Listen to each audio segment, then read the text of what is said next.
melekat di depan. Kita lihat situasi jalan ya teman-teman.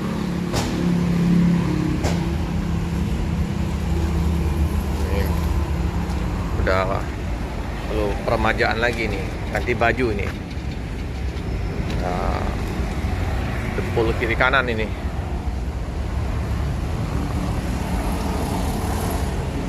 Nah, pecah-pecah bodinya ya. Keropos. Ini perlu peremajaan lagi dengan bus yang kemarin kita liput, bus baru-barunya, biar penumpang tambah happy.